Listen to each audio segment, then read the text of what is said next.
Capítulo 3. El significado de la mirada roja.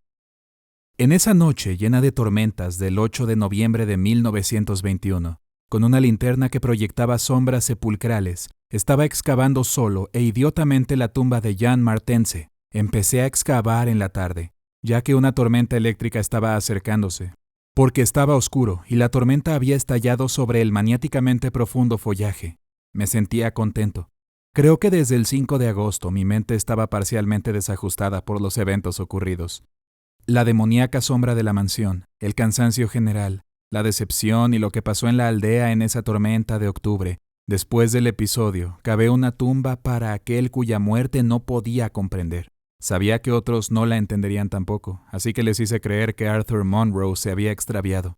Ellos buscaron, pero no encontraron nada. Los ocupantes hubieran extendido. Pero no me atrevía a asustarlos más. Yo mismo parecía extrañamente endurecido.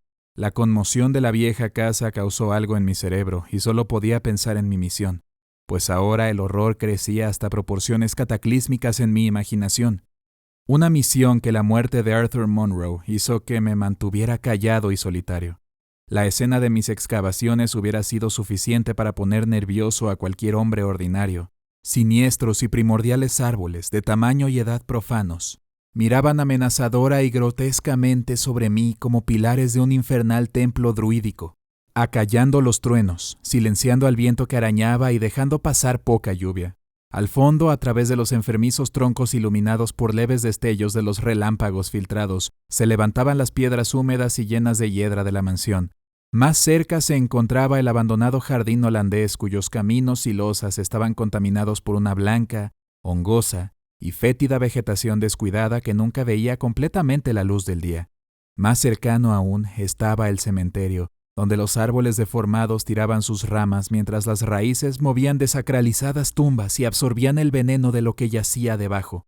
De vez en cuando, bajo el sudario de hojas marrones que se pudrían y descomponían en la oscuridad, podía ver la siniestra forma de alguno de los montículos que caracterizan esta región, perforada por los truenos. La historia me condujo a esta tumba arcaica. La historia, de hecho, era todo lo que me quedaba después de que lo demás terminó en un burlón satanismo.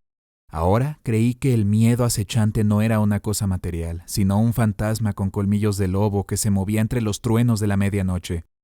Y creía, gracias a la cantidad de tradiciones locales que había averiguado con Arthur Monroe, que el fantasma era el de Jan Martense, quien murió en 1762. Por esta razón yo cavaba idiotamente en su tumba. La mansión de los Martense fue construida en 1670 por Gerrit Martense, un rico mercader de Nuevo Ámsterdam, a quien no le gustaba el nuevo orden de los británicos y había construido su domicilio en una remota cumbre rodeada de bosque, cuya soledad, que no había sido profanada, y su inusual paisaje le agradaban. La única desilusión sustancial que hallaron del lugar concernía en la prevalencia de violentas tormentas eléctricas en el verano. Cuando seleccionaron la colina y construyeron la mansión, Mynheer Martense había atribuido estos frecuentes fenómenos naturales a alguna peculiaridad de aquel año, pero con el tiempo percibió que la localidad era especialmente propensa a dichos fenómenos. Al final, sabiendo cómo estas tormentas afectaban su salud, construyó un sótano en el cual se podía retirar del salvaje pandemonio. De los descendientes de Gerrit Martense, se conoce menos que de él, pues todos se encabritaban en odio hacia la civilización inglesa y se entrenaron para evitar a los colonos que la aceptaban. Su vida fue extremadamente recluida y la gente declaraba que su aislamiento los había hecho pesados en su hablar y difíciles de comprender. En apariencia, todos estaban marcados por una hereditaria disimilitud en los ojos. Generalmente uno era azul y el otro café. Sus contactos sociales fueron disminuyendo hasta que al final tomaron la costumbre de casarse con la clase baja que los rodeaba. Muchos de la multitudinaria familia se degeneraron, se mudaron hacia el valle y se mezclaron con la población mestiza hasta devenir en los pobres ocupantes. El resto se había quedado hoscamente en la ancestral mansión, convirtiéndose más y más en un clan recluido y taciturno y desarrollando una sensibilidad nerviosa a las frecuentes tormentas eléctricas. La mayor parte de esta información llegó al mundo por medio de Jan Martense, quien, por alguna inquietud, se unió al ejército colonial cuando la noticia del Congreso de Albany llegó a la montaña Tempestad. Fue el primero de los descendientes de Gerrit que vieron algo del mundo, y cuando regresó en 1760, después de 6 años de campaña, fue repudiado como extranjero por su padre, sus tíos y sus hermanos, a pesar de sus inconfundibles ojos de martense. No podía seguir compartiendo las peculiaridades y los prejuicios de ellos, mientras que las mismas tormentas eléctricas de la montaña no lo intoxicaban como antes. Su entorno lo deprimía y frecuentemente le escribió a un amigo en Albany sobre sus planes de abandonar la casa paterna. En la primavera de 1763, Jonathan Gifford, el amigo de Albany de Jan Martense, se preocupó por la falta de correspondencia, especialmente en vista de las condiciones y los problemas de la mansión martense. Determinado a visitar a Jan en persona, fue hacia las montañas a caballo. Sus diarios afirman que llegó a la montaña Tempestad el 20 de septiembre y encontró la mansión en un estado de gran deterioro. Los lúgubres martenses de extraños ojos, cuyo aspecto de animal sucio le sorprendió, le dijeron con entrecortados sonidos guturales que Jan estaba muerto. Insistían en que había sido golpeado por un rayo el otoño anterior y que yacía enterrado atrás, en los descuidados y hundidos jardines. Enseñaron al visitante la tumba desierta y desprovista de marcas. Algo en la actitud de los martense le causó a Gifford un sentimiento de repulsión y de sospecha. Una semana después regresó con una pala y un azadón para explorar el espacio sepulcral. Encontró lo que esperaba, una calavera, aplastada cruelmente por lo que parecían golpes salvajes. Así que, a su regreso a Albany, acusó de manera abierta a los martense por el asesinato de su pariente. Faltaba evidencia legal, pero la historia se regó rápidamente por el campo y desde ese momento los martense fueron excluidos del mundo. Nadie trataba con ellos y su mansión distante fue rehuida como un lugar maldito. De alguna manera lograron vivir con autonomía gracias al producto de sus tierras, pues las luces ocasionales, vistas desde las colinas lejanas, comprobaban su continua presencia. Estas luces fueron vistas hasta 1810, pero a partir de entonces se volvieron muy infrecuentes. Mientras tanto, se divulgó una serie de leyendas diabólicas sobre la mansión y la montaña. El lugar era rehuido diligentemente y fue involucrado con cada mito susurrado que la tradición pudiera producir. Permaneció sin ser visitada hasta 1816, cuando la continua ausencia de luces fue notada por los colonos. En ese tiempo, un grupo hizo investigaciones y encontró la casa desierta y parcialmente en ruinas. No había esqueletos, así que el abandono, en vez de la muerte, fue la causa inferida. El clan pareció haberse ido muchos años antes y sus improvisadas habitaciones mostraron cuán numerosos eran antes de la migración. Su nivel cultural había caído muy bajo. Esto lo probó el amueblado en descomposición y los cubiertos de plata regados que debieron ser abandonados mucho antes de que se fueran los dueños. Pero, aunque se hubieran ido los odiados martense, el miedo de la casa embrujada continuó y creció severamente cuando nuevas y extrañas historias surgieron entre los decadentes habitantes de la montaña. Ahí se erguía, desierta, temida y atada al vengativo fantasma de Jan Martense. Ahí seguía en pie la noche en que escarbé en la tumba de Jan Martense. He descrito mi prolongada excavación como idiota, y tal era, ciertamente, su objeto y método. El ataúd de Jan Martense había sido desenterrado.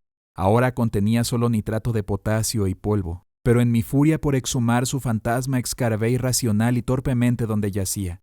Dios sabe qué esperaba encontrar. Solo sentí que estaba escarbando en la tumba de un hombre cuyo fantasma acechaba en la noche. Es imposible determinar qué profundidad monstruosa había alcanzado cuando mi pala y mis pies rompieron el piso debajo de mí. En esas circunstancias el evento fue tremendo, pues la existencia de un espacio subterráneo ahí corroboraba temiblemente mis locas teorías. Mi pequeña caída extinguió la linterna, pero saqué la lámpara eléctrica de mi bolsillo y vi el pequeño y horizontal túnel que conducía, indistintamente, en ambas direcciones.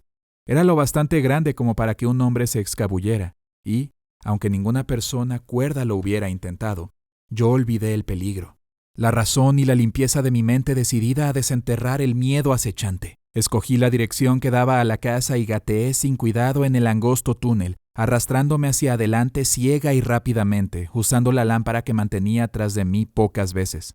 ¿Qué lenguaje podría describir el espectáculo de un hombre perdido en la tierra infinitamente abismal, rasgando, torciéndose, jadeando, gateando locamente a través de las circunvoluciones hundidas de negrura inmemorial? Sin idea del tiempo, de la seguridad, de la dirección y sin objetivo definido, Hay algo horrendo en eso, pero es lo que hice. Lo hice por tanto tiempo que la vida se volvió una memoria distante y me convertí en uno con los topos y las larvas de las oscuras profundidades. Fue solo por accidente que, después de interminables contorsiones, logré encender mi olvidada lámpara eléctrica. Brilló siniestramente por el túnel de barro aplastado que se extendía y se curvaba frente a mí. Me había estado arrastrando en esta dirección por un tiempo y mi batería casi estaba agotada cuando el pasaje se inclinó abruptamente hacia arriba, alterando mi trayectoria. Al tiempo que levanté la mirada, sin estar preparado, advertí el brillo lejano de un par de reflejos demoníacos que provenían de mi lámpara a punto de expirar. 2 reflejos resplandecían con perniciosa e indiscutible brillantez, lo cual me trajo recuerdos enloquecedores y nebulosos. Me paré automáticamente, careciendo de la voluntad para retroceder. Los ojos se acercaron. Sin embargo, de la cosa que los portaba solo pude ver una garra. ¡Una garra! Entonces escuché en la lejanía un leve estruendo que reconocí. Era el salvaje trueno de la montaña, elevado a una furia histérica. Debí de haberme arrastrado hacia arriba por un tiempo, de manera que la superficie estaba muy cerca, y mientras el ensordecido trueno retumbaba, esos ojos todavía me miraban con vacua malicia. Gracias a Dios no sabía entonces lo que era. De otra manera hubiera muerto, pero fui salvado por el mismo trueno que había convocado, pues después de una horrible espera hubo un relámpago desde el oculto cielo exterior. Uno de esos frecuentes rayos contra la montaña cuya consecuencia había visto por aquí y por allá como cuchilladas de tierra removida y fulguritas de varios tamaños.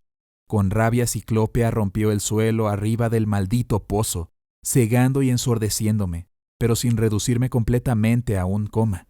En el caos de tierra deslizante y cambiante, traté de agarrarme y tropecé sin esperanza hasta que la lluvia en mi cabeza me confirmó y vi cómo había llegado a la superficie en un lugar familiar. Un lugar inclinado y sin bosque en la cuesta suroeste de la montaña. Relámpagos recurrentes iluminaban el suelo removido y los restos de una curiosa colina que se había extendido hacia abajo desde la alta cuesta con bosque. Pero no había nada en el caos que mostrara el lugar del que emergí de la catacumba letal. Mi cerebro era un caos tan grande como el de la tierra, y mientras la distante mirada roja emergía en el terreno desde el sur, apenas comprendía el horror por el que había pasado. Sin embargo, 2 días después, los ocupantes me dijeron lo que significaba esa mirada roja. Sentí más horror del que la mohosa madriguera, la garra y los ojos habían causado. Más horror debido a las sobrecogedoras implicaciones. En una aldea, a 20 millas de distancia, una orgía de miedo había seguido al relámpago que me condujo a la superficie. La cosa sin nombre había bajado de un árbol a una cabaña con techo débil. Cometió una fechoría, pero los ocupantes en frenesí incendiaron la cabaña antes de que escapara. Estaba cometiendo su fechoría en el mismo momento en que la tierra se hundió sobre la cosa con garras y ojos.